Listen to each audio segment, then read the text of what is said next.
alegría y vida para la familia. ¿Cómo ir explicando a los niños que en ese pedazo de pan está Jesús? Porque pues son contenidos teológicos también, claro, muy densos. Muy densos. Muy densos. Tú lo sabes por las clases que das en el seminario. Así pero es. ¿cómo llegar a los niños? Así es. Aunque parezca curioso, en la experiencia humana de aprendizaje, lo primero no es el discurso.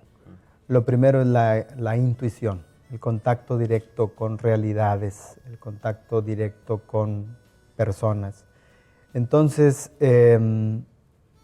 la experiencia de lo sagrado, en este caso del misterio eucarístico, es algo que no necesita ser explicado, es algo que simplemente necesita ser vivido. Entonces, ahí es importante que no invirtamos los roles, que no pensemos que son los niños los que nos tienen que decir a nosotros cómo hemos de educarlos, sino somos nosotros los que tenemos que proponerle al niño las formas, cómo actuar, cómo comportarse, por ejemplo, en un espacio que para nosotros está dedicado, por ejemplo, a la oración o a la meditación. Estas cosas se inducen, estas cosas se deben de aproximar a la experiencia del niño para que desde ahí nazca su encuentro directo y personal con estas realidades que son profundamente humanas, totalmente connaturales, pero que si no las provocamos, no se dan. Pensemos que se trata entonces en principio de una cuestión cultural. Veamos cómo, por ejemplo, en el lejano oriente, allá en los países asiáticos,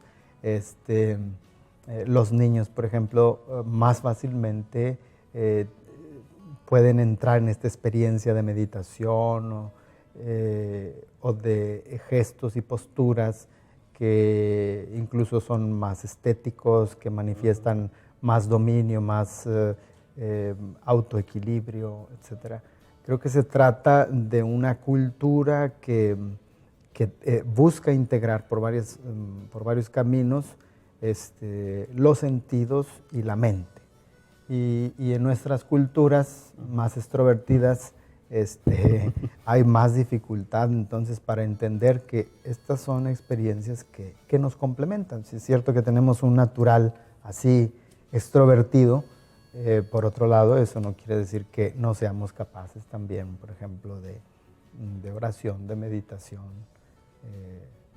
de ejercicios de fe, de espiritualidad. ¿Será entonces por eso que el Papa Francisco está teniendo impacto en la sociedad y particularmente en los jóvenes, por esa sencillez con la que transmite el Evangelio, la palabra de Dios, los contenidos del magisterio? Sabemos que estuviste, por ejemplo, en el Congreso de Catequistas a nivel nacional y hablaste del Evangelii Gaudium para que los catequistas la transmitieran. ¿Ese es el lenguaje de hoy para todos? Sí, definitivamente la catequesis es un fenómeno de comunicación.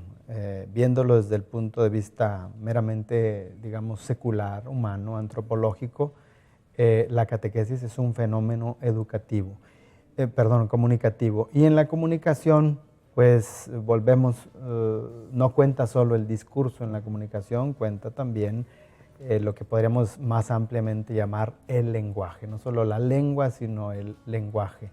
Y entonces aquí se implican los gestos.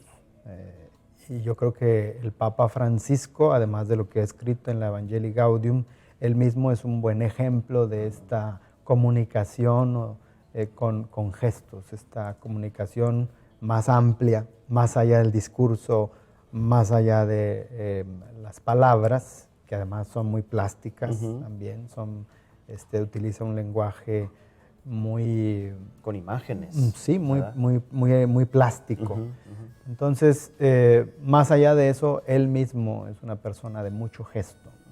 Se puede ver cómo esto llama la atención de los medios y algún abrazo, algo que hace fuera del protocolo, pues llama la atención de los medios y se convierte en noticia, más que algo que haya podido decir, ¿verdad?